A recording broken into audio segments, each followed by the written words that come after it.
Gilbert Ralston's boots hit the worn pine floor of the church so hard that the candles on the altar flickered.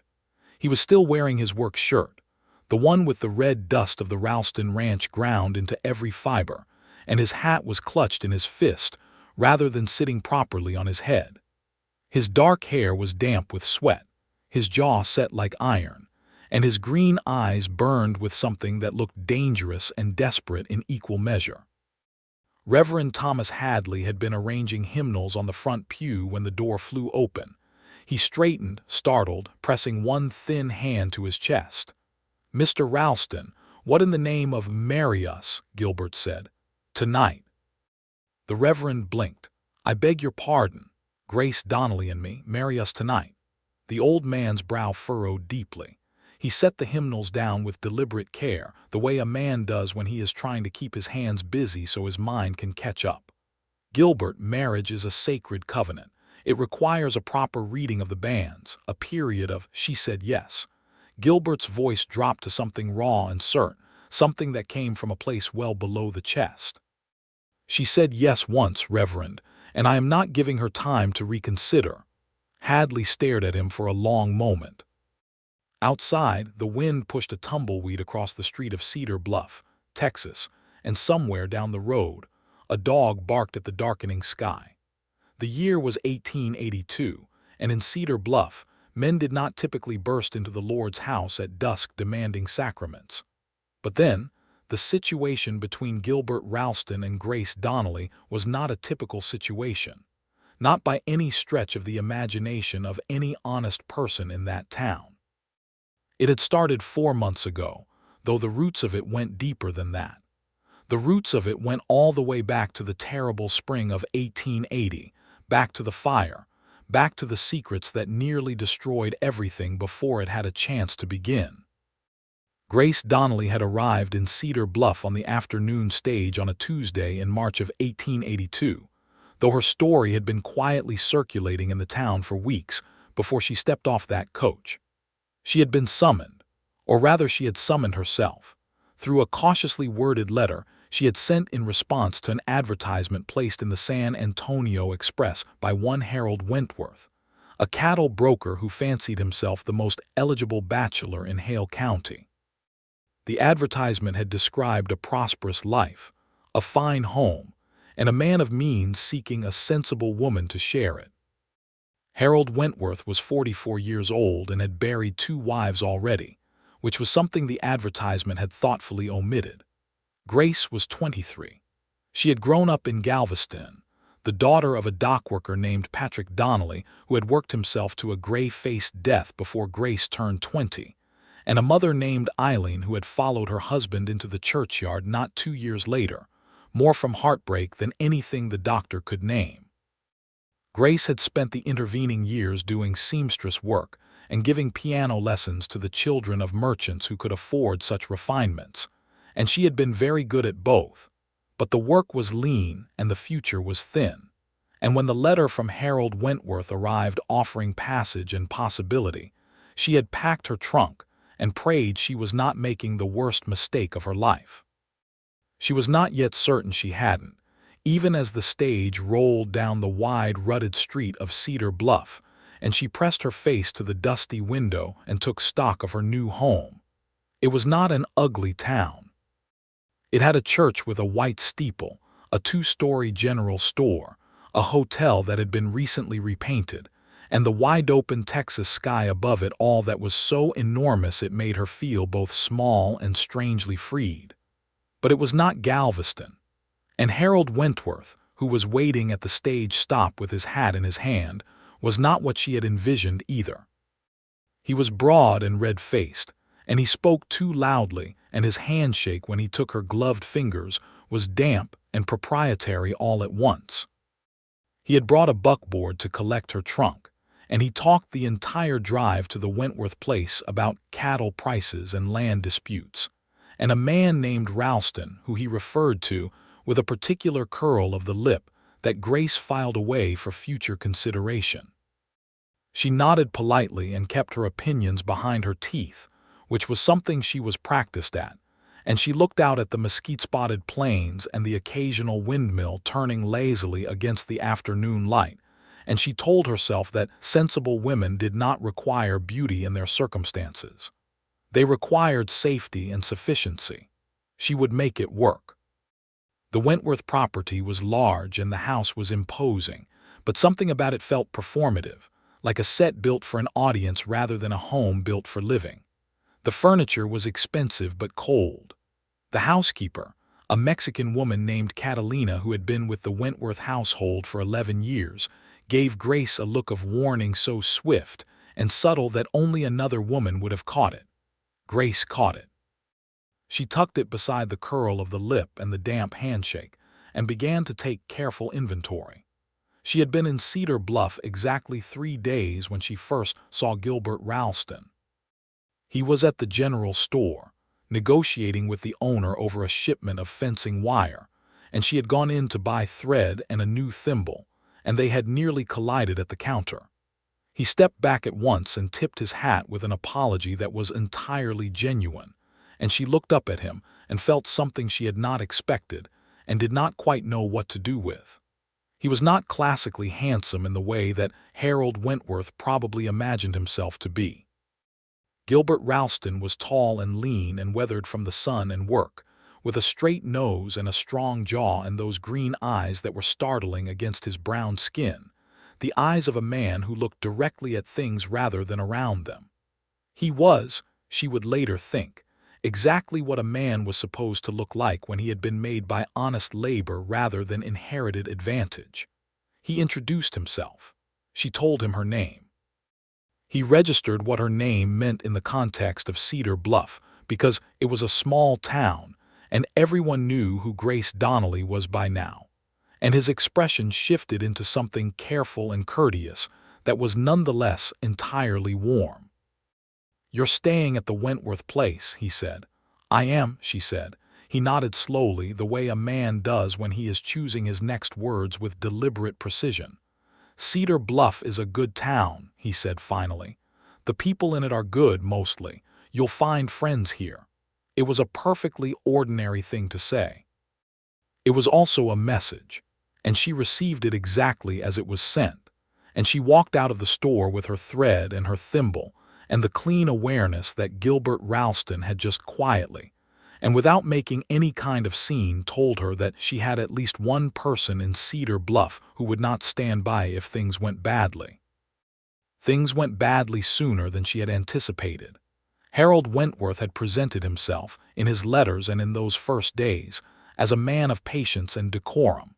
He had suggested that the formal agreement between them, the arrangement, as he called it, which was the polite frontier word for the transaction of a mail-order courtship, would proceed at a pace she was comfortable with. He had spoken of a proper engagement period. He had used the word courtship without apparent irony.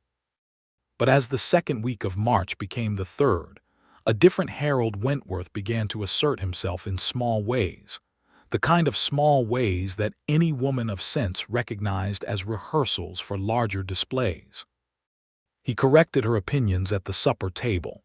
He noted the cost of her passage in conversations about household expenses. He referred to her previous life in Galveston with a dismissive shorthand that stripped it of dignity. And on one evening, when she had played the piano in the parlor after supper, a Chopin nocturne that she played carefully and well, he had told her that such music was unsuitable and that he preferred hymns. She played hymns after that. But she played them in a way that Chopin had quietly infected. It was Catalina who told her about the first wife and the second wife, not with words exactly, but with the careful placement of information over 3 weeks of small interactions. The mention of a name, the direction of a glance toward a particular cabinet, the quiet observation that both women had left this house thinner than they arrived. Grace listened to all of it and said nothing aloud, and began to consider her options with the focused calm of a woman who understood that panic was a luxury she could not afford. Her options were not numerous. She had no money for return passage. She had no family to return to. She had a trunk of belongings and a skill with a needle and thread and a piano, and she had the careful social intelligence that her mother had pressed into her like a gift that looked like suffering, but was actually survival. She could write to Harold Wentworth's solicitor in San Antonio and contest the terms of the arrangement, but that would take time, and time in this house was dangerous. She could go to Reverend Hadley, but Hadley was a practical man of the Lord who also had a business relationship with Wentworth that she had already identified. She could go to the sheriff, but the sheriff was a lazy man named Pickering who made it his business to see as little as possible. Or she could go to the general store on a Thursday morning for more thread. Gilbert Ralston was there again, as it happened, and whether that was coincidence or something more deliberate on his part, she never asked him directly. They spoke for 7 minutes while the store owner busied himself in the back. In those 7 minutes, Grace Donnelly told Gilbert Ralston more of the truth than she had told anyone in Cedar Bluff, using the careful language of understatement that was its own kind of cry for help, and Gilbert Ralston listened with the full and undivided attention of a man who understood what was being communicated beneath the words. "Do you feel safe?" he asked. "I feel cautious," she said, which was the honest answer. He nodded. He bought his fencing wire, he left the store. And then 3 days later, Mrs. Elspeth Connolly, the widow who ran the town's small boarding house on Pecan Street, arrived at the Wentworth door and informed Harold Wentworth that she was there to collect Miss Donnelly for an afternoon of sewing and scripture study with the Ladies' Auxiliary, which was a real organization that met on Thursdays but which had in this instance been convened 2 days early, and for a slightly different purpose. Grace went. She sat in Elspeth Connolly's front parlor with 4 other women and drank very good coffee and was told, with a directness that was bracing and also deeply kind, that she had options. Elspeth herself had a spare room. There was work available. The mercantile needed someone to manage their dry goods account books, and the new schoolteacher had been asking about piano lessons for the older children. The town was not without resources for a woman of ability and good character. Who arranged this? Grace asked, though she suspected she already knew. Elspeth smiled with the private amusement of a woman keeping a confidence. "The Ladies' Auxiliary," she said, "is a very well-connected organization."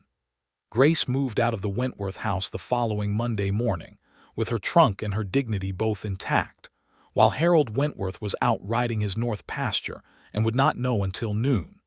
She took the room at Elspeth's boarding house and the job at the mercantile, and she gave piano lessons on Saturday afternoons, and Cedar Bluff wrapped around her like a place that had been waiting for her to settle into it properly. She did not see Gilbert Ralston again for 2 weeks.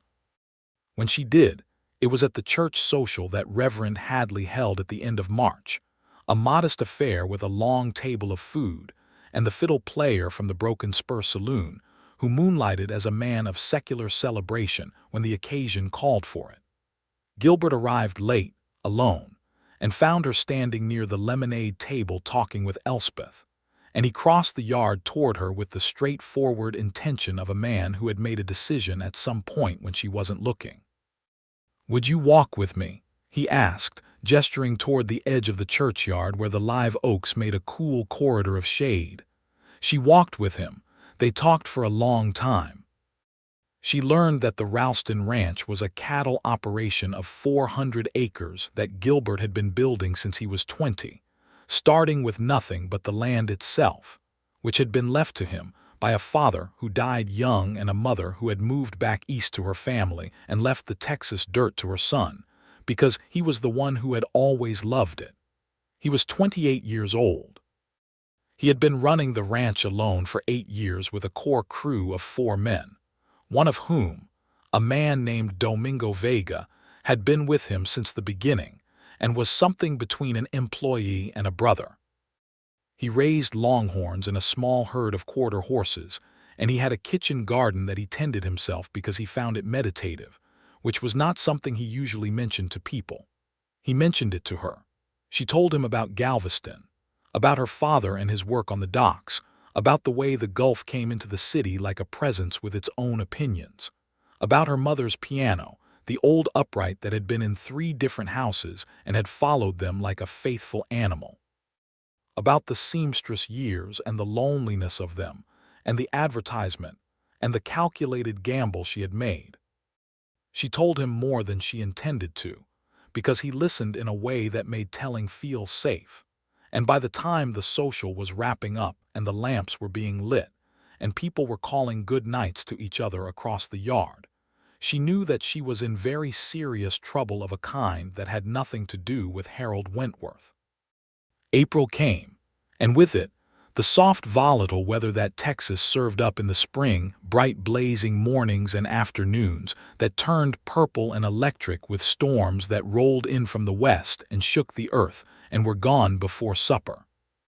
Grace settled into her life at Elspeth with a determined practicality that sat somewhat uneasily alongside the growing awareness of her own feelings. She was not the sort of woman who romanticized. She was not the sort of woman who allowed hope to outpace evidence. But the evidence was there, and it was accumulating with a regularity she could no longer attribute to coincidence. Gilbert came into the mercantile twice a week. Sometimes he needed supplies. Always he stayed a few minutes longer than the errand required.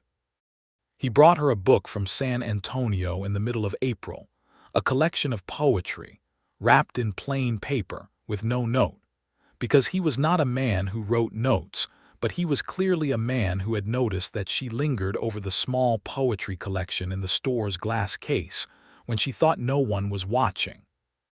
He mended a fence section on the schoolhouse property one Saturday morning, without being asked, which meant the children's piano lessons would not be interrupted by the cold wind coming through the gap in the siding. When she thanked him, he looked at her with those green eyes and said that the fence had needed mending for a long time, which was true and also not the whole answer. What complicated all of it, what made the bright simple thing between them impossible to simply accept and enjoy, was Harold Wentworth. Wentworth had not taken Grace's departure with the resignation of a man who understood he had been found wanting. He had taken it as an injury requiring remedy. He had spoken to Reverend Hadley about the contractual and moral obligations of a woman who had accepted passage and provision under an agreed arrangement. He had spoken to Sheriff Pickering about the legal dimensions of the situation, though Pickering had apparently declined to pursue any legal angle, because even a lazy sheriff understood there was no law that kept a woman at a man's table against her will. He had appeared at Elspeth's front door twice, and Elspeth had received him in the parlor with iced precision and sent him away both times without Grace having to emerge from her room. But Wentworth's real danger was not his persistence. His real danger was the dark past he had with the land. Gilbert Ralston's ranch sat on ground that Wentworth had been trying to acquire for 3 years, blocked each time by Gilbert's refusal to sell, and Gilbert's iron grasp on the water rights that governed 2 critical creeks in the area. If Gilbert and Grace became an acknowledged couple, Wentworth would lose not only the woman he had sent for, but also whatever leverage he had imagined her eventual dependence on him would generate. Grace understood this dynamic clearly once Elspeth explained the full history of the land dispute over coffee one morning in May, and the understanding settled into her like cold water, clarifying and sobering. She was not just a woman a man had feelings for. She was also, in the geography of Cedar Bluff's power, a pressure point. Wentworth wanted her back not merely from wounded pride, but because a woman of no resources and no local protection was useful to a man who wanted to destabilize a neighbor. She went to Gilbert with this analysis on a Wednesday afternoon, when she knew he would be at the far end of his north pasture mending fence, and could be found without going to the ranch proper where his men might observe the conversation. She rode one of Elspeth's horses, a gentle mare named Biscuit, and found him exactly where she expected, the wire stretchers in his hand and Domingo Vega working 10 yards down the line. She told him what she had worked out. He listened without interrupting, which was one of the things she had come to depend on about him, and when she finished he set down the wire stretchers and looked at the horizon for a moment and then looked at her. "Grace," he said, "I know all of that. I've known Wentworth's game with the land since 1880. He burned 3 of my fence sections that year. We never proved it was him, but we knew." He paused. "What I don't know is whether you're telling me this because you're worried for me or because you're worried for yourself." "Both," she said honestly. He nodded. The slow, deliberate nod she had learned was his form of processing something important. Then he said, "Then let me ask you something that matters more than either of those things." She waited. "Is what's between us real to you?" he said. "Not the land, not Wentworth, not the practical circumstances. Is this real?" The afternoon light was long and golden, and the Texas wind moved through the mesquite with a sound like breathing, and Grace Donnelly looked at Gilbert Ralston for what felt like a very long time, and then she said, "Yes." He reached out and took her hand. He had work-roughened hands, honest hands, and his grip was warm and careful and held the exact right amount of pressure. He said, "Then I'd like to court you properly if you'll allow it. And I'd like to do it openly in this town so that no one is confused about where I stand." She said, "There may be consequences from Wentworth, from the situation." "I know," he said. "I'm not a woman without complications, Gilbert." "I know that too," he said, and there was something in the way he said it that was not resignation but rather the opposite, a man who had looked at the full picture and made his choice with full information and found that the choice was easy. She left Elspeth's mare tied to a fence post and walked beside him along the fence line while he finished the section. And Domingo Vega said absolutely nothing, but wore the expression of a man whose opinion of the world had just improved considerably.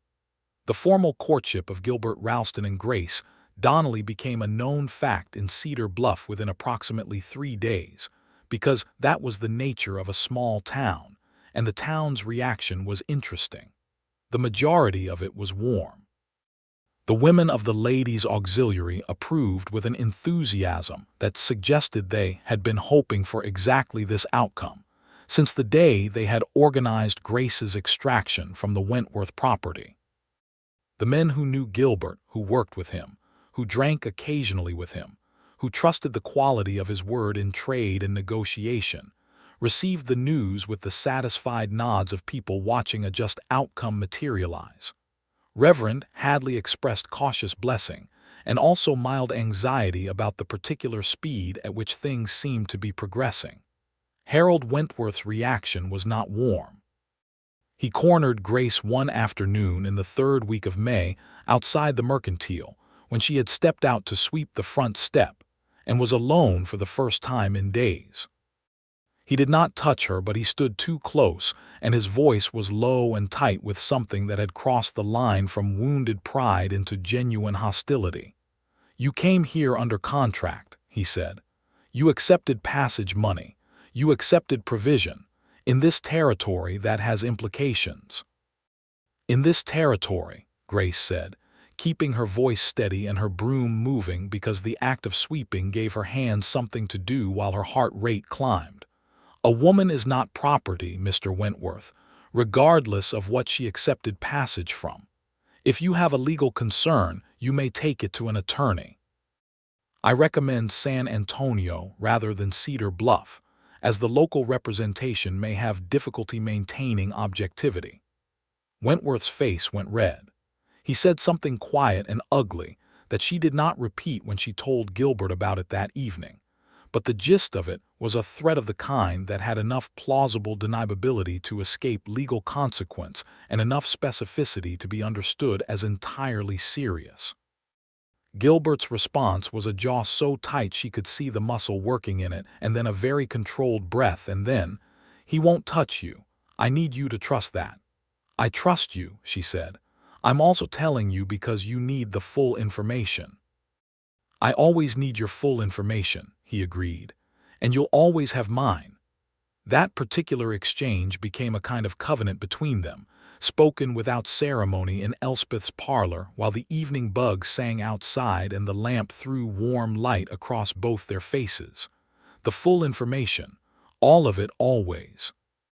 After a lifetime of her mother keeping the worst things quiet to protect everyone around her, and her father working himself to death in silence rather than asking for help, Grace found the straightforward completeness of this man's communication something close to revolutionary. June arrived, and with it the real heat of the Texas summer, that immense pressing warmth that baked the earth and turned the sky a pale bleached blue, and made the creeks run lower and tempers occasionally run higher. Gilbert had been riding to town 3 evenings a week, and on Sundays after church, and they had developed the rhythms of each other's company the way people do when they are paying close attention and not pretending not to care. She had been out to the ranch twice, with proper escort, and had seen the kitchen garden he tended himself, and had met Domingo Vega formally, and had walked the property with the feeling of someone being introduced to a place that already felt familiar. The ranch was beautiful in the specific way of working land, not ornamental but purposeful, every fence post and water trough and saddlery hook placed with the consideration of someone who understood that good tools and good order were their own form of beauty. The horses in the east pasture were extraordinary. Gilbert had an eye for them that went beyond utility. He talked about their individual characters with the affectionate specificity of a man who had actually studied each one, and she had watched him with the sorrel quarter horse he called Scout, and understood that this was a man who had more tenderness in him than most people in Cedar Bluff would ever suspect from his weathered exterior. She admitted to herself in June, completely and irrevocably in love with him. This was simultaneously the simplest thing that had ever happened to her and the most terrifying, because she had come to Cedar Bluff with nothing, and love given fully when you have nothing is the greatest risk a person can take, and she had promised herself after her parents died that she would be practical and careful, and would not let hope write checks that reality could not honor. But Gilbert Ralston was not a promise of hope. He was a fact. He was the most solid, dependable, honest fact she had encountered in years, and when he looked at her with those green eyes, she did not feel the terror of uncertainty.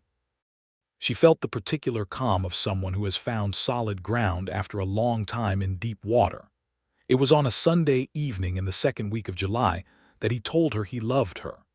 They were sitting on the porch of Elspeth's boarding house after supper, the long summer evening stretching out around them, the fireflies just beginning in the yard, and he had been uncharacteristically quiet for the past half hour in a way that she had learned meant he was working himself up to something. She waited with the patience she had developed specifically for these moments, because some things could not be rushed, and this particular man could not be hurried toward emotional disclosure without the whole thing collapsing back into careful practical language. He said it finally, looking straight ahead at the darkening yard rather than at her, the way some honest people cannot quite look at you when they are being most honest, because the vulnerability of it is easier to manage sideways. He said, "I love you, Grace. I've been trying to work out how to say it properly, and I don't think there's a properly for it, so I'm just going to say it and let it stand." She turned toward him. He turned toward her a moment later, as if her movement had given him permission. "I love you too," she said. "I have for a while." Something in his face changed. Not dramatically, he was not a man of dramatic facial expressions, but the particular tension that lived around his eyes, the watchful, guarded quality that she suspected had been there so long he no longer knew it was there, eased, just slightly. Just enough to see the man underneath it, the 28-year-old who had been building something alone in the Texas heat for 8 years and had been hoping, somewhere below the practicality, that it would someday be for someone. He reached across and took her hand, and they sat there in the warm dark while the fireflies multiplied, and the stars came out over Cedar Bluff like they did every night, extravagantly, in a way the night sky never quite managed in cities. Harold Wentworth's next move came in late July and was more dangerous than the warning outside the Mercantile. He had apparently engaged a man named Cord Briggs, who had a reputation in the territory as someone who occupied the useful legal gray area between legitimate cattle negotiator and something considerably less legitimate. Briggs arrived in Cedar Bluff on a Thursday, and spent Friday morning at the land office and Friday afternoon at a table in the hotel restaurant talking to Wentworth for 3 hours. By Saturday morning, rumors had begun circulating that there was a legal challenge being mounted to the water rights on the eastern creek that bordered both properties. A challenge based on a survey discrepancy from 1879 that Briggs had apparently located in the county records. Gilbert learned of this from Domingo Vega, who learned of it from the blacksmith, who had overheard Briggs at the hotel.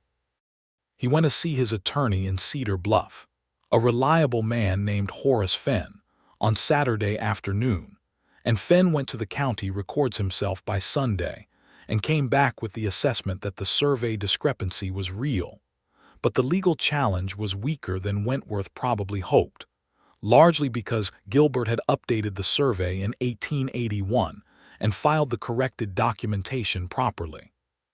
But the challenge would take time to formally dismiss, and time meant lawyers, and lawyers cost money, and the summer beef prices were lower than expected, and Fenn had the careful expression of a man doing mathematics in his head that was not coming out favorably. Grace found out about all of it when Gilbert came to her with the full information as promised on Sunday evening. She listened carefully and then said, "How much would the legal proceedings cost to resolve?" He told her a figure. She said, "I have some savings from the mercantile and the piano lessons." He shook his head before she had finished the sentence. "Gilbert," she said. "No," he said, and there was nothing harsh in it, only the clear certainty of a man stating a principle. "Your savings are yours. This is my fight." "This is our fight," she said, and the way she said it made him stop and look at her because it was the first time she had used that particular word and the weight of it was new and significant and true.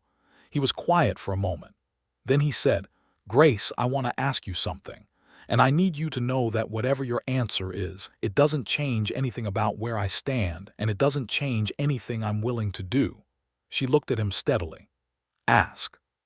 He turned his hat in his hands, the way he did when he was nervous, which was almost never, and the sight of it made her heart do something complicated and tender. He said, "Would you marry me?" The evening was very still.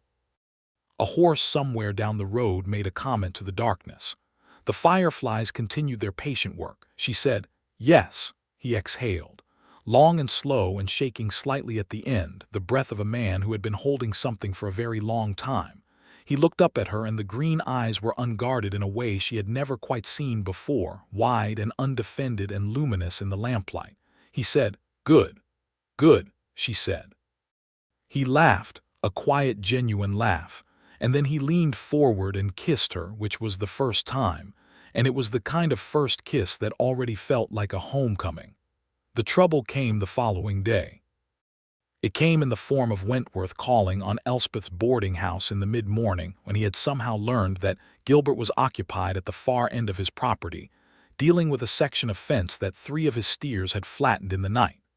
Whether the fence incident was coincidental or arranged, and Grace and Gilbert would later conclude it was likely arranged.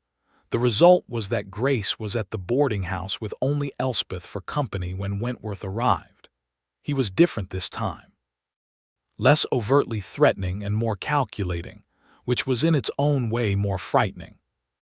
He sat in Elspeth's parlor, declined coffee, and told Grace with the flat dispassion of a man reading from a prepared document that he intended to pursue the legal arrangement they had entered into. That he had spoken to an attorney in San Antonio who believed there were grounds for a civil suit for breach of contract and misrepresentation, and that the suit would be filed within the week unless she reconsidered her current situation. Grace sat with her hands folded in her lap and felt the cold clarity she always felt when genuine danger presented itself. She said, "What misrepresentation, specifically?" "You agreed to come here as a prospective wife," he said. "You accepted passage, room, and board. You then abandoned the arrangement and are now conducting a public courtship with my business rival. There is a case to be made." "There is no misrepresentation," Grace said evenly. "I came here in good faith in response to an advertisement that did not fully represent its circumstances. I declined to pursue the arrangement when I found those circumstances incompatible with my welfare. I have broken no contract because no legal contract was signed.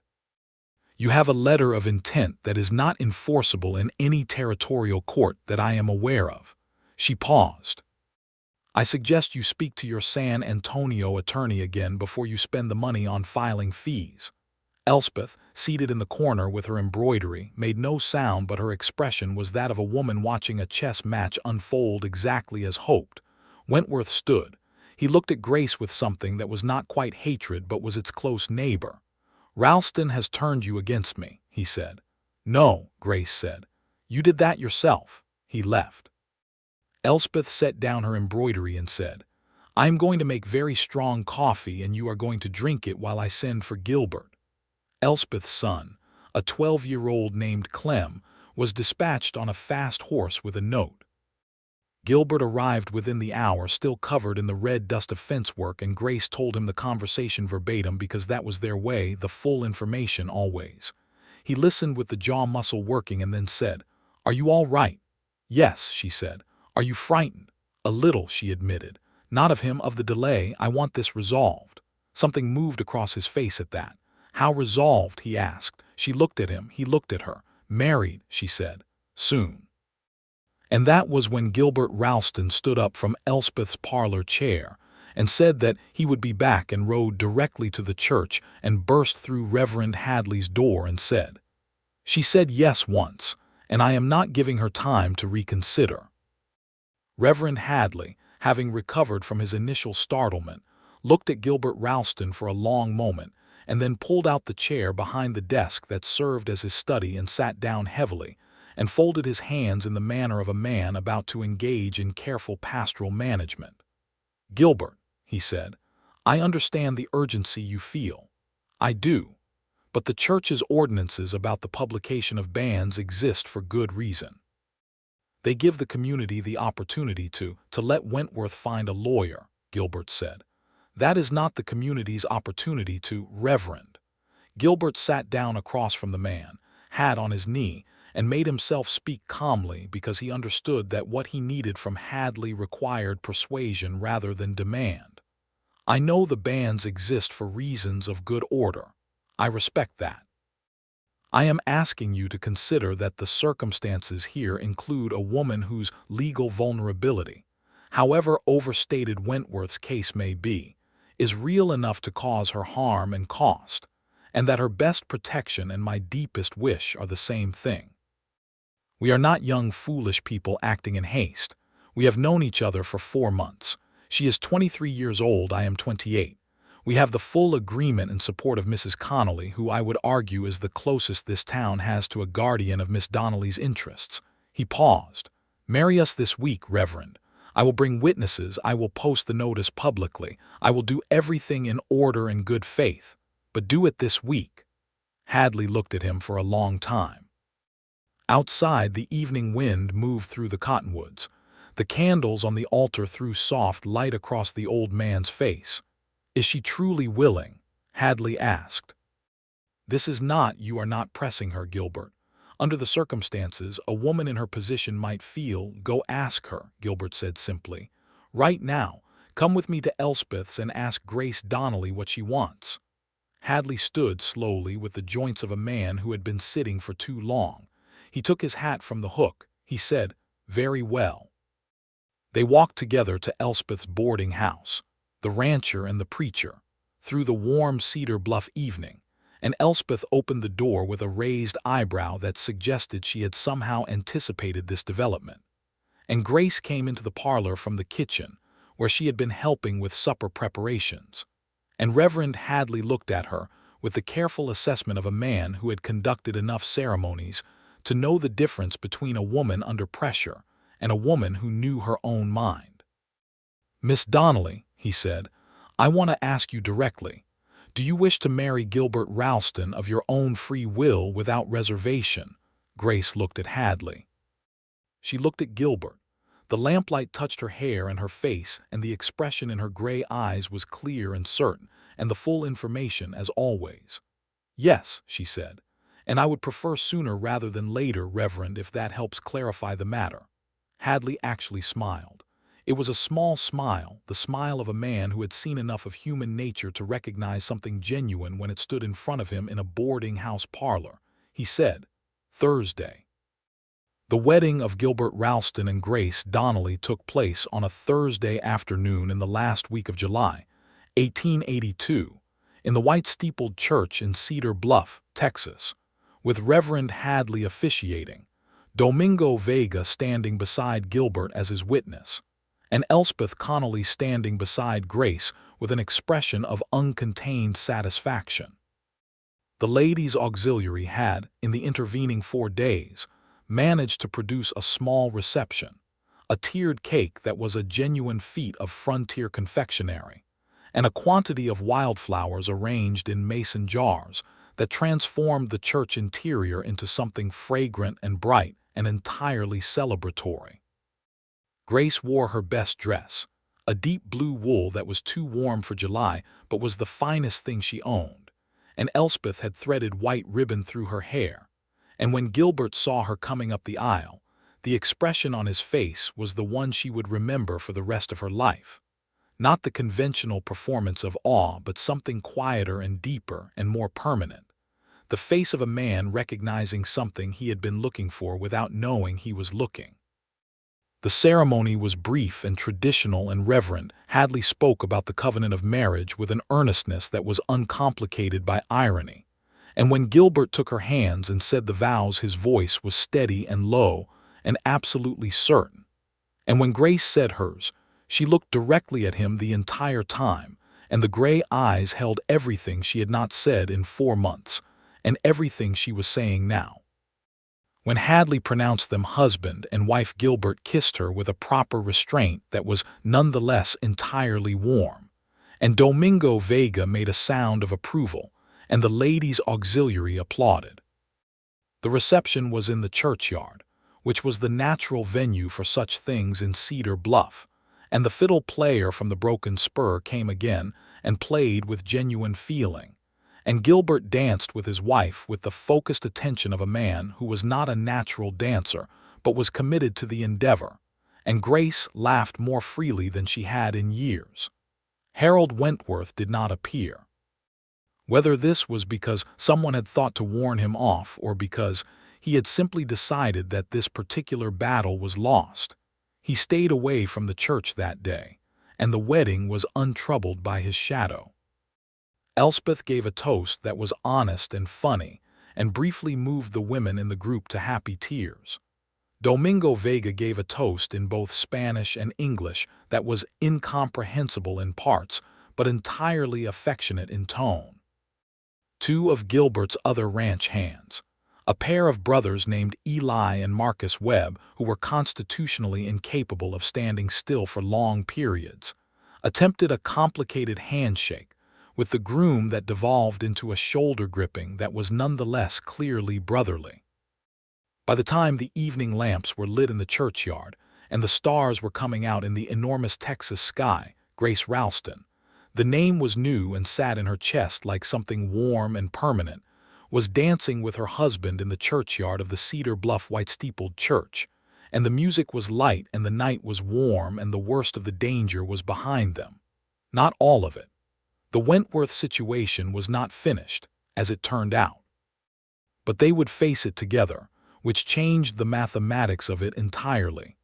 Cord Briggs's legal challenge was filed in early August, as promised, and it occupied Horace Fenn for 6 weeks of careful documentation. Gilbert rode into town regularly during this period to work with Fenn, and Grace contributed her own particular organizational skills to the effort. She had a talent for document management that Fenn noticed and quietly praised, and the case they assembled was precise and thorough. The challenge was heard in September before the county judge, a man named Avery Birch, who was not lazy like Pickering and was not invested in Wentworth's interests, and who looked at the documentation with the attention of a man who took territorial land law seriously.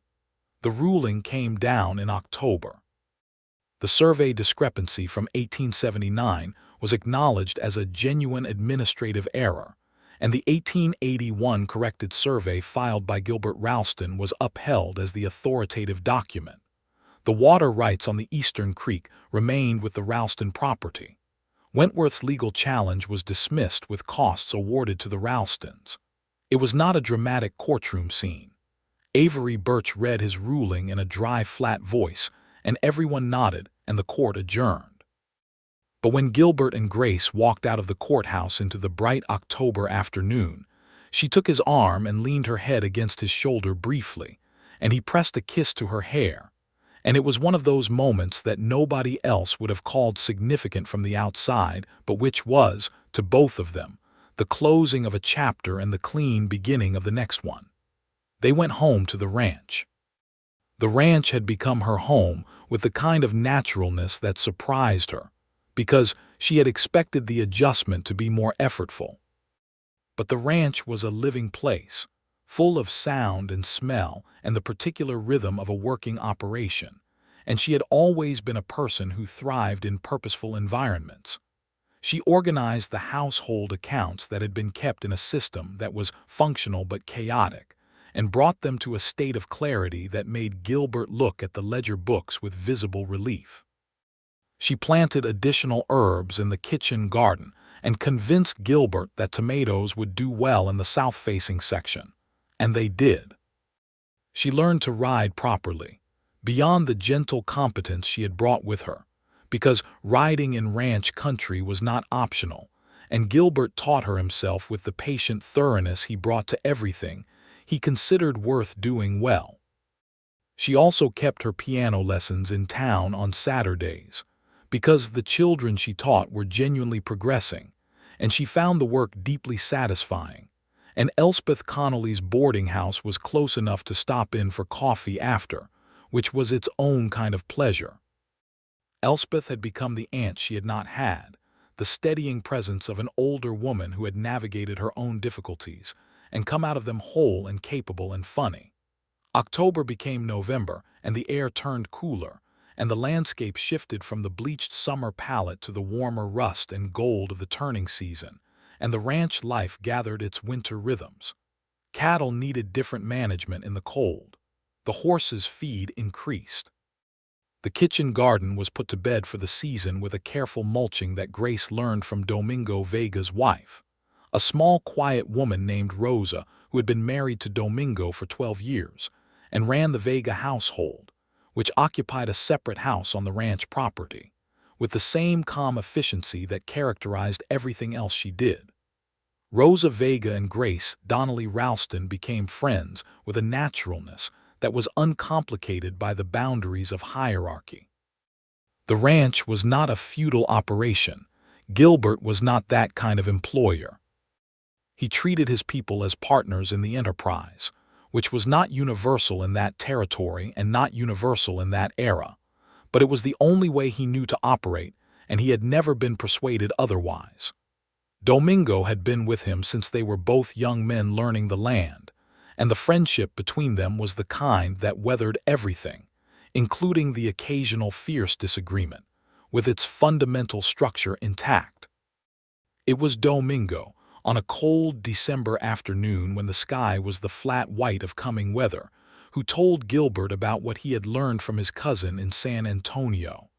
Harold Wentworth was selling, not his land, not yet, but his cattle operation.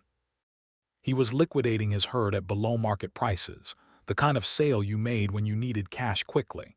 And there were rumors, Domingo said carefully, that the need for cash had something to do with the legal costs of the dismissed challenge and with some separate financial difficulties that predated any of the Cedar Bluff business. Gilbert listened with the focused stillness he brought to things that required careful interpretation. "Is he leaving?" Gilbert asked. "Don't know for certain," Domingo said. "But it looks like a man getting light before a journey," Gilbert told Grace that evening. She was at the kitchen table with the lamp burning and a letter she was writing to a woman from the Galveston piano community who had heard, via the extraordinary network of church women across the state, that she had married and wanted to send congratulations. She finished the sentence she was on and put down the pen and looked at her husband. "How do you feel about that?" she asked. He considered it honestly. "Relieved," he said, "and a little sorry for him, though I know I probably shouldn't be." "It's not wrong to be sorry for a person," she said, "even when they've done wrong. It just means you understand that people are complicated." He sat down across from her, and the lamp threw warm light between them, and outside the December wind was building against the walls, and the house held firm around them both, the solid, well-built house that Gilbert had extended and improved every year for 8 years, and which was now, without question, a home. "I'm not sorry about any of it," he said. "The whole business, the whole complicated mess of it, because it's how we got here." She reached across the table and took his hand. "So am I," she said. He turned her hand over and looked at it for a moment, the seamstress calluses, the ink stain on her right middle finger from today's letter, the plain gold band he had put on her finger in July. He said, "I spend a lot of time trying to work out how to tell you things properly, and I almost never manage it." "You manage it exactly right every time," she said. "That's because you know how to listen," he said. She smiled. "We're good at each other," she said, which was a simple and complete statement of a truth that would hold for a very long time. Harold Wentworth left Cedar Bluff in February of 1883. He sold the house and the land to a family from Missouri named Cartwright, who were warm, practical people with a passel of children and a genuine commitment to their new Texas property. And they became, in short order, entirely decent neighbors. Wentworth went south, apparently toward Corpus Christi, and after a period in which his name occasionally appeared in conversation as part of the local history, he gradually became one of those figures from the past who exists mostly as a cautionary note, and eventually not even as that. Cedar Bluff moved into the spring of 1883 with the natural forward momentum of a living town, and the Ralston Ranch moved into a period of expansion that Gilbert had been planning for 2 years and could now pursue with the legal foundation secure and the household accounts in order. He was buying 2 additional sections of land to the south, which would extend the herd capacity significantly, and he had a contract to supply beef to the Army Depot near San Antonio that would stabilize the ranch's income through the unpredictable cattle price cycles that plagued most operations in the territory. Grace managed the expansion's paperwork with Finn and ran the household accounts and the payroll and gave her piano lessons and contributed, in ways both practical and personal, to the sense that the ranch was not just an operation, but a place where life was actually being lived, fully and well. She also discovered in the early spring that she was expecting a child. She told Gilbert on a Sunday morning before church, with the directness that had always characterized their communication. She said, "I'm going to have a baby." And she watched his face go through several things quickly. The initial pure astonishment, and then something vast and warm that was not quite any single word, but was made up of joy and gratitude, and the particular tenderness of a man who had built something alone for a long time and was still not entirely accustomed to the fact that it was now for someone. He crossed the kitchen in 2 steps and took her face in both hands and looked at her the way he had looked at her coming up the aisle, the recognition, the quiet permanence of it. He said, "A baby, a baby," she confirmed. He kissed her forehead and then her lips and then held her for a long moment in the morning kitchen, while the coffee went cold on the stove, and the horses called to each other in the east pasture, and the Texas spring came in through the open window with the smell of new grass and the distance of clean air. They were late for church. Reverend Hadley, who had by now developed an affection for the Ralstons that manifested as a kind of benevolent exasperation, noted their late arrival with a raised eyebrow. The expression on Gilbert's face apparently told him something, because after the service Hadley offered his congratulations with no further explanation required. The pregnancy was not complicated. Grace was healthy and her constitution was stronger than her slim frame suggested, and Rosa Vega had experience with these things and was a steady and practical presence through the months. Dr. Emmett Stahl, who had been Cedar Bluff's physician for 11 years and had delivered approximately a third of its younger population, was a capable and unsentimental man whose confidence was itself reassuring. The child was born in November of 1883, a boy, in the bedroom of the ranch house while the west wind shook the windows and the lamp burned steadily, and Gilbert sat in the kitchen with Domingo and tried to maintain his composure with limited success, because the sounds from the bedroom were entirely outside his experience, and the waiting was the hardest thing he had ever done. Dr. Stahl came to the kitchen door and said, "You have a son. Everyone is well." Gilbert stood up so fast, he knocked the kitchen chair back. He was in the bedroom 3 seconds later, and Grace was propped against the pillows with the color back in her face, and a small, red-faced, furious person cradled in her arms, and the expression on her face was unlike anything Gilbert had seen before, tired and triumphant, and entirely transformed by something that was beyond description. He sat on the edge of the bed, and she placed the baby in his arms, and he looked down at his son with the controlled disbelief of a man encountering something so large it would take time to fully absorb. "He looks angry," Gilbert said. "He has opinions," Grace agreed. They named him James Patrick Ralston. The James was for Gilbert's father. The Patrick was for Grace's. The names sat together naturally, the two histories meeting in one small, fierce person who would grow up in the Ralston ranch house with the Texas sky above him, and the kitchen garden his parents tended together out the south window, and the quarter horses in the east pasture, and would consider all of it, deeply and from earliest memory, entirely home. Reverend Hadley baptized James on a cold December Sunday with the entire congregation of Cedar Bluff in attendance, or at least the majority of them, because the Ralstons were people that Cedar Bluff had come to regard with the particular warm proprietorship that small communities develop for couples they feel they had a hand in uniting. Domingo Vega stood as godfather with Rosa beside him, and Elspeth Connolly held James during the ceremony with the practiced authority of a woman who had been waiting for exactly this opportunity. The year 1884 came in cold and clear, and the ranch was prospering. The Army contract held steady. The South sections were producing. Gilbert hired 2 additional men, a young man of 20 named Archero Sandoval, who turned out to have a remarkable talent with horses, and learned from Gilbert with a speed and eagerness that was genuinely gratifying, and an older hand named Samuel Cross, who had 40 years of cattle experience, and the economy of motion of a man who had learned to waste nothing. Life had the texture now of something well constructed. Not uncomplicated. There were the bad seasons that came with ranching, the dry months that tested the water management, the market fluctuations that required constant adjustment, the small daily crises of an operation that size. There were hard winters and sick cattle, and the occasional honest disagreement between 2 people who both had strong opinions and clear minds. But underneath all of it was the permanent structure of what they were to each other, and it held everything above it steady. Grace continued her piano lessons through 1884 and into 1885, and James grew into a toddler of terrifying mobility and loud and definite opinions that were, as she had predicted, entirely his own. He had Gilbert's green eyes and Grace's black hair, and the combined stubbornness of both parents, in a combination that promised interesting years ahead.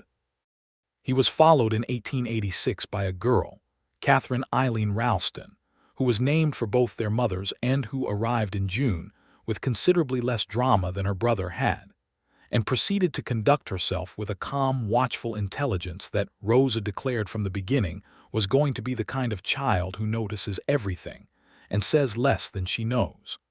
Catherine proved this assessment correct essentially from the moment she was old enough to sit up and observe the household. The children's presence changed the ranch in the specific way that children change places, filling in the empty spaces of it with noise and purpose, and the particular forward motion that comes from being responsible for something small that is becoming larger. James learned to ride at 3 on a gentle pony that Archero Sandoval selected with the care of an expert, choosing exactly the right instrument for a beginner. Catherine sat in the kitchen and watched her mother's piano lessons with an attention that suggested her own musical future would be a natural thing when the time came. Gilbert was a father with the same quality of presence he brought to everything fully, without pretense, with genuine attention. He was not the distant patriarch of many frontier households, the figure of authority who appeared at meals and disappeared into the work. He was in it, in the household, in the small daily life of it, and he changed nappies and told nighttime stories with the same focus he brought to cattle management, which was both characteristic and entirely his own. Grace watched him with her children and felt the sustained reality of what had been, 4 years ago, a leap into the unknown. She had come to Cedar Bluff in March of 1882 with a trunk and a desperate practicality, and the faint hope that somewhere in this enormous landscape there might be something worth finding. She had found it, and the finding of it had required getting lost first in someone else's dark intentions, and then getting found by a man at a general store counter who had looked at her directly and told her, without any words at all, that she had a friend in Cedar Bluff. On a Sunday evening in the spring of 1887, when James was 3 and Catherine was not yet a year old, and the Cedar Bluff evening was doing its best to be everything a Texas spring evening could possibly be, Grace sat on the porch of the ranch house with Gilbert beside her, and the lamp behind them throwing warm light through the parlor window, and the horses quiet in the east pasture, and the kitchen garden coming green in the south corner. James was asleep. Catherine was asleep. The house breathed around them. Gilbert said, "Do you know what I was thinking about today?" "Tell me," she said. "The general store," he said. "March 1882. You came in for thread and we nearly ran into each other at the counter." She turned to look at him. "You remember that specifically?" "I remember everything about that day," he said. "What you were wearing. The thread was blue. You had one of those gray traveling gloves and you'd taken the other one off to sort through the threads, and your hand was—" He stopped. "I spent the next 3 days trying to talk myself out of the fact that everything had changed." She considered this. "Did it work?" "Clearly not," he said, which made her laugh softly. She leaned against him, her head against his shoulder, which was a habit so deeply established by now that it happened without thought, the natural architecture of them together. He put his arm around her and they sat in the spring evening while the fireflies came out again as they did every year, impossibly patient and recurring. She said, "I'm glad you didn't talk yourself out of it." "So am I," he said. "Every single day." The stars were coming out above Cedar Bluff, the Texas stars that came out with the extravagance of something that did not need to be modest about what it had to offer, and the ranch was solid around them, and the children were sleeping, and the horses were still, and the April night was warm and full. "Gilbert," she said. "Yes. I want another one." He turned his head and looked down at her, and she tilted her face up, and he could see that she was entirely serious, and also entirely pleased with herself for the timing of the announcement. And he looked at his wife in the lamplight with her black hair and her gray eyes, and the particular expression she wore when she was being deliberately direct about something important, and he laughed. It was a real laugh, the full, unguarded kind, the kind that came from a deep place of warmth and ease, and he gathered her properly against his side and pressed a kiss to her temple and said, "All right." "Just like that," she said. "Grace," he said, "if you want something, you have it. If you want 3 more of them, you have it. If you want to turn half the south section into a horse breeding program because you've seen what Archero does with those animals and you think there's a market, you have it. If you want a second piano because James is going to be playing in another 2 years and sharing will become a point of conflict, you have it." She sat up straight and looked at him. "A horse breeding program. You've mentioned Archero's work 3 times in the last month," he said. "I have been thinking about it," she admitted. "I know," he said. She studied his face for a moment. "When did you figure that out?" "About the 3rd mention," he said. She laughed and he laughed, and the evening gathered around them with the comfortable warmth of a life that had been built carefully and honestly, and was now, in the full sense of the word, home. The third child arrived in 1888, another boy, whom they named Thomas Domingo Ralston Thomas for no particular reason, except that it suited him from the first moment they saw him. And Domingo because Domingo Vega stood in the kitchen with tears in his eyes when they told him, which was the only time in 12 years that Grace had seen him cry, and Rosa patted his arm and said to him in Spanish that of course they would. What else would they do? And Domingo nodded and composed himself with the dignity of a man who had needed a moment and had taken it and was finished. The horse breeding program became a reality in the same year, formalized with a careful business plan that Grace wrote and Gilbert reviewed and Arturo Sandoval contributed to with the expertise of someone who had been essentially running an informal version of it for 2 years already. Arturo became a partner in the horse operation specifically, which meant a share of the profits and a formal role in the decision-making, and which also meant that Cedar Bluff had to update its understanding of how the Ralston Ranch operated. But that was a conversation Cedar Bluff managed with reasonable grace. Grace's piano lessons had, by 1888, expanded from the informal Saturday sessions into a proper schedule with 8 students, several of whom were genuinely talented, and one of whom, a girl of 12 named Clara Weaver, had a gift that Grace took seriously enough to write on her behalf to a music teacher in San Antonio who had the connections and the skills to take her further than Cedar Bluff could. She did not romanticize the frontier. She understood its limits and its costs, the things it demanded of people and did not give back, the ways that isolation and scarcity and the particular weight of the land could press on human lives. She had seen it in the years of building the ranch, in the dry seasons and the hard winters and the times when the numbers in the ledger were unforgiving, and in the larger stories of the territory, the violence done to the people who had been here before the settlers, the ongoing injustices that the men who made law in this state managed to sanctify with paper, the lives of women whose choices were far more constrained than hers had been.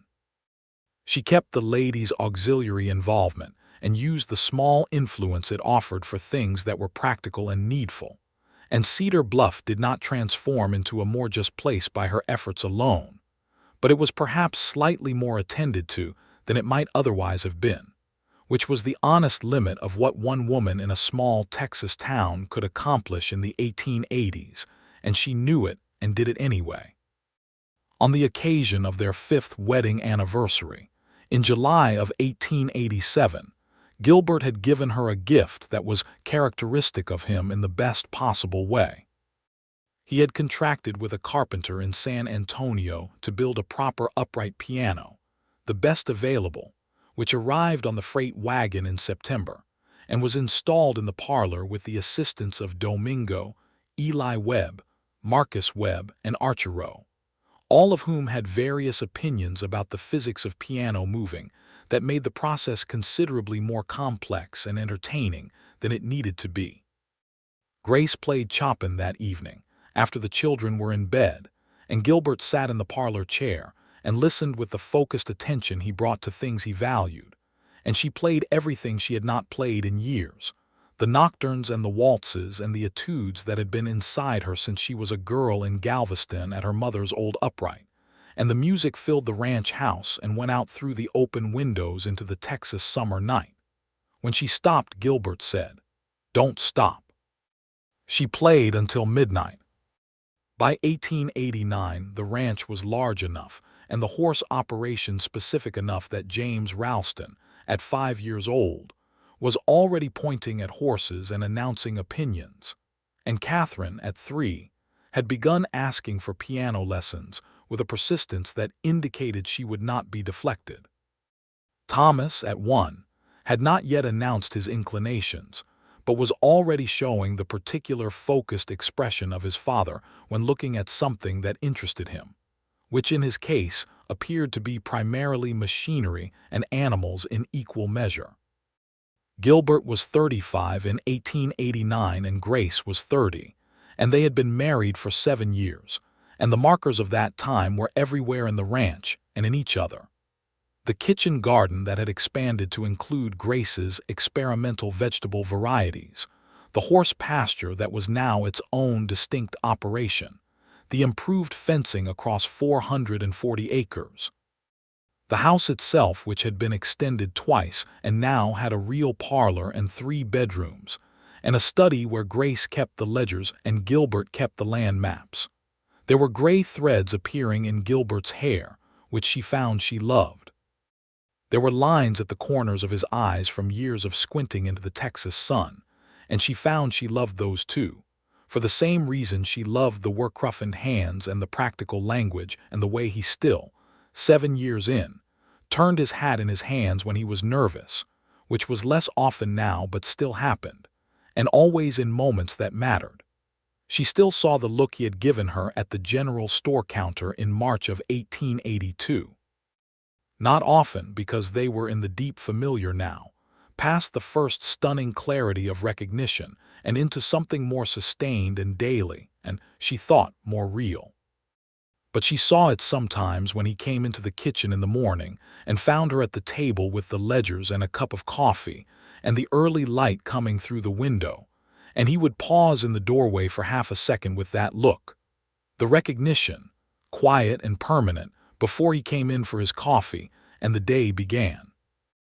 On a Thursday evening in October of 1889, they sat on the porch after supper while the children were inside, and the Cedar Bluff evening was doing its October thing, cooler now, with the clean edge of the approaching winter in it, and the stars were coming out and the horses were in for the night, and the ranch was still and dark and settled. Grace said, "I've been thinking about Clara Weaver, the girl who plays piano. She's been accepted to study in San Antonio starting January." Grace paused. "I want to go with her for the first week, help her settle." Gilbert said, "Of course. I'll take Catherine. James can stay here with you and Domingo. James will consider that a reward," Gilbert said. Grace smiled. "He absolutely will." A long, pleasant quiet followed. An owl somewhere to the south offered its opinion of the night. One of the horses in the near paddock shifted with the small percussion of a hoof on dry ground. Gilbert said, "I've been thinking about something." She turned toward him. "The Cartwright family," he said. "The ones who bought the Wentworth property. Their oldest is working the land now, but they were asking about water rights management, the Eastern Creek. I was thinking of offering a formal arrangement, shared maintenance. It makes sense for both properties." "It does," she said. "It also means you'd be doing formally what the Wentworth situation never managed, making that land a cooperative neighbor rather than a hostile one." "That's exactly what I was thinking," he said. She nodded. "Do it." He nodded back, and they sat with the comfortable ease of two people who had been making decisions together for long enough that the process was its own form of conversation, shorthand and complete. After a while he said, 7 years. 7 years, she agreed. "You know what I think about sometimes," he said. "Tell me." "Hadley's face when I walked into the church," Gilbert said. "I must have looked like a man who had just survived something terrible and was determined not to wait for the next disaster." She laughed. "He told me afterward that you burst through the door like the building was on fire." "In a manner of speaking, it was," Gilbert said. "I had been sitting in that parlor for an hour knowing you had said yes, and knowing Wentworth was circling, and knowing that every hour was an hour something could go wrong, and I thought—" He paused. "I thought that I would not be the kind of man who waited for good things to be taken from him, not when I could do something about it." "You told him she said yes once and you were not giving her time to reconsider," Grace said. "Yes." She looked at him with the full gray clarity of her gaze. "Were you worried I might reconsider?" He considered this with the honesty that was fundamental to him. "Not of you yourself," he said. "Not of your feelings, but of the circumstances. Of Wentworth and the legal complications and the way that good things can be worn down by relentless pressure. I wasn't worried you'd change your mind. I was worried the world would change it for you." She reached across and took his hand. the way she had taken it across the kitchen table on the December evening 2 years into their marriage, the way she had taken it 100 times in 7 years, the gesture so natural now that it was like breathing. She said, "The world couldn't have changed it. I want you to know that." He turned her hand over and looked at it, the same way he had in their early months, the ink stain now habitual, the gold band unchanged, the seamstress calluses softened somewhat by the different work of ranch life. He said, "I know. But I'm glad you didn't wait to find out," she said. He looked up. The green eyes were clear and warm and entirely at home. "So am I," he said. The Cedar Bluff night came fully down around the Ralston ranch. October 1889, with the stars enormous overhead and the air carrying the clean, cool promise of the changing season. And inside the house, James and Catherine and Thomas were sleeping in the warm bedrooms of the house their father had built and their mother had made into a home.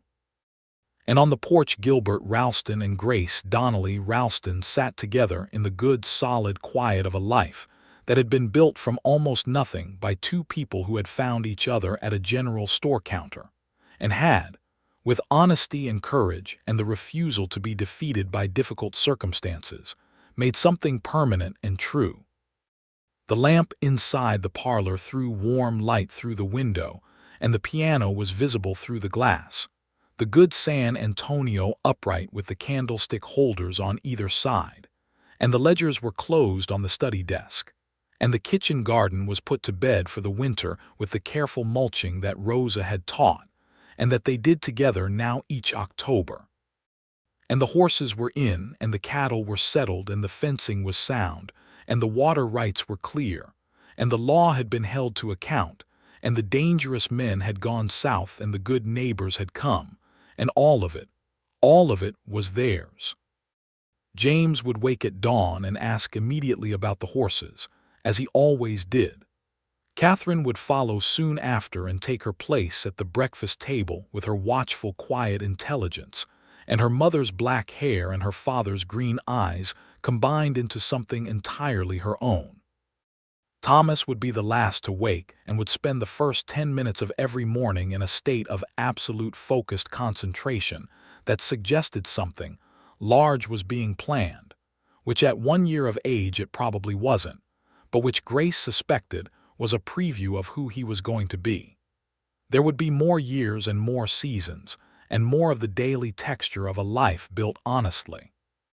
There would be hard winters and good summers, and the cattle market's unpredictable tides, and the horse operation growing to a reputation that spread beyond Hale County, and Clara Weaver playing Chopin in San Antonio and writing letters about it that Grace kept in the study desk.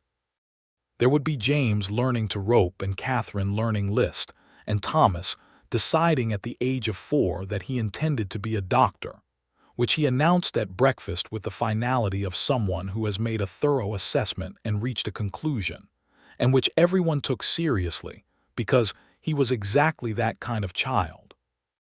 There would be more evenings on this porch, more stars over Cedar Bluff, more of Gilbert's hand on hers, and the specific quality of silence between two people who had found in each other the particular person they had always needed and had not always known to hope for. It was enough. It was more than enough. It was everything. And somewhere in Cedar Bluff, in the white-steepled church where a rancher had burst through the door at dusk and told a preacher with the raw and absolute certainty of a man who knew his own heart, she said yes once, and I am not giving her time to reconsider. That declaration still stood, not as a moment of desperation, but as the truest thing that had ever been said in that building, which was something even Reverend Hadley, in his more honest private moments, was prepared to acknowledge. The stars came out fully above the Texas plains, extravagant and unfailing, and Gilbert Ralston and Grace Donnelly Ralston sat together on the porch of the ranch that was theirs, in the life that was theirs, and the October night held them gently and completely and forever.